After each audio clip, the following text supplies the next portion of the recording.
আসসালামু আলাইকুম। কেমন আছেন সুপ্রিয় দর্শক? আমার গত ভিডিওতে আপনারা দেখেছিলেন আমার বাসার যে ৫ জন কেয়ারটেকার আছে তাদের জন্য আমি সামান্য ইফতারের আয়োজন করেছিলাম। আর এখন আমি তাদের সন্ধ্যা রাত এবং ভোর রাতের সেহরির খাবারের আয়োজন করছি। তো আপনাদের ভাইয়া বলছিল মাংস আর ভাত রান্না করে দিতে, কিন্তু তাদের সাথে যখন আলোচনা করলো তারা বলল এই ১০-১১ রোজা আমরা শুধুমাত্র গরু মাংস খাচ্ছি, আমাদেরকে দয়া করে আজকে মাংস দিবেন না, যদি পারেন আমাদেরকে ডাল ভাত দিবেন। তো আমি আপনাদেরকে ভাইয়াকে বললাম ঠিক আছে, ওদেরকে আমরা মাছ দেই, যেহেতু সবাই মাংস দিচ্ছে।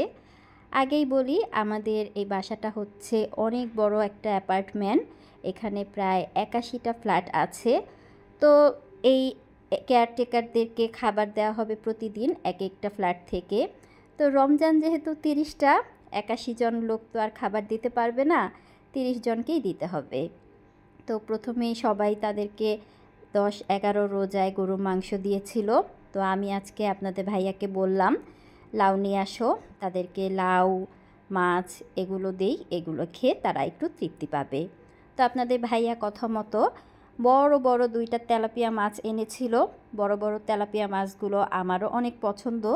২টা মাছে প্রায় ৩.৫ কেজির মতো ওজন হয়েছিল। আর এই যে দেখতে পাচ্ছেন বড় একটা লাউ এনেছে। লাউটা অবশ্য আপনাদের ভাইয়াই আমাকে কেটে দিচ্ছে। আর এদিকে কিন্তু আমি মাছটাও ভেজে নিচ্ছি। তেলাপিয়া মাছটা শুধুমাত্র টমেটো দিয়ে ধনিয়া পাতা দিয়ে ভুনা করব। সাথে আছে ডিমটাও ভুনা করব, যেহেতু ২ বারের খাবার, সন্ধ্যা রাতে খাবে এবং ভোর রাতে খাবে, ৫ জন মানুষ খাবে ২ বেলা, এজন্য আমি অল্প অল্প করে কয়েকটা আইটেম রান্না করছিলাম। তো তেলাপিয়া মাছটা ভাজা শেষ হলে আমি সেই তেলের মধ্যেই পেঁয়াজ ভেজে এখন আদা রসুন হলুদ মরিচ লবণ জিরার গুঁড়া সব কিছু দিয়ে ভালো মতো মশলাটা কষিয়ে নিচ্ছি। আর টমেটো ধনিয়া পাতা তো আমারও অনেক পছন্দ, আজকের তরকারিটা আমি আমার পছন্দ মতোই রান্না করলাম। তো মশলা কষানো শেষ, এখন আমি ভাজা মাছগুলো দিয়ে আর সাথে ধনিয়া পাতা দিয়ে তরকারিটা কমপ্লিট করে নিলাম। মাছ ভুনাটা হয়ে গেছে, এটাকে আমি নামাই নিছি। আর চুলার মধ্যে 2টা ফ্রাই প্যান বসাইছি। এখন আমি এটার মধ্যে লাউ রান্না করব আর এটার মধ্যে ডিম। তো এই যে লাউ কেটে নিছি, লাউয়ের জন্য চিংড়ি মাছ নিছি, পেঁয়াজ কেটে নিছি, টমেটো কেটে নিছি, ডিম ভুনা করব। ডিমটা অলরেডি সিদ্ধ করে নিছি আর রাহা আমাকে এটাকে ছিলে দিল। তো এই তো করলা ভাজির জন্য আলু কাটছি আর করলা কাটছি, সব কিছু মোটামুটি কাটাকাটি কমপ্লিট। এখন রান্না করতে যাই। লাউয়ের জন্য আমি পেঁয়াজ আর চিংড়ি মাছ একসাথে করে নিতেছি, এটাকে একসাথে আমি ভাজবো। চিংড়ি মাছটা কষানো হলে এখন আমি লাউটা দিয়ে দিচ্ছি। আর আমি লাউ তরকারিতে সবসময় একেবারে হালকা মশলা দেই, বেশি মশলা দিলে লাউ তরকারিটা খেতে ভালো লাগে না। আর এখানে আমি ডিমটা ভাজা নিতেছি।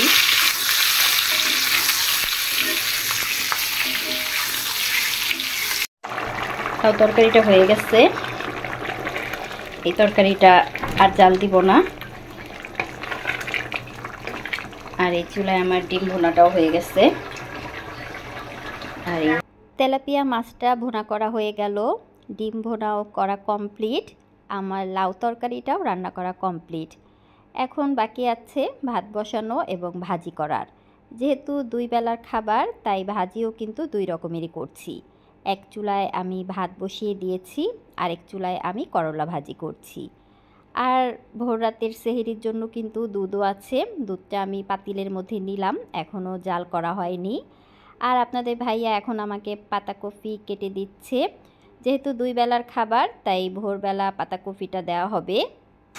এখন আমি পাতাকপিটা ভাজি করতেছি আর এই চুলায় দুধ জাল দিতেছি, দুধটাও জাল হয়ে গেছে, মোটামুটি সব রান্না শেষ। এখন আবার আপনাদের ভাইয়া বললো একটু ডাল ভুনা করতে। তো এই যে এটার মধ্যে আমি ডাল ধুয়ে নিছি, পেঁয়াজ নিছি, টমেটো নিছি, কাঁচামরিচ নিছি, আদা রসুন লবণ হলুদের গুঁড়া মরিচের গুঁড়া সব নিছি, এটাকে একটু কষাইয়া তারপরে ভুনা করব। মোটামুটি সব রান্না কমপ্লিট।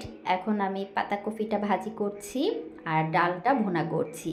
ভুনা করার আগে ডালটা আমি একটু ভেজে তারপরে পানি দিচ্ছি। ডালের মধ্যে আমি ধনিয়া পাতা দিব, আবার রসুন, পেঁয়াজ, শুকনো মরিচ দিয়ে বাগার দিব। এই ছিল আমার সন্ধ্যা রাতের এবং ভোর রাতের সেহরির জন্য সামান্য কিছু আয়োজন। কেমন লাগলো অবশ্যই কমেন্ট করে জানাতে ভুলবেন না। আজ তাহলে এখানেই বিদায় নিচ্ছি, আবার দেখা হবে পরবর্তী ভিডিওতে। সেই প্রত্যাশা নিয়ে আল্লাহ হাফেজ।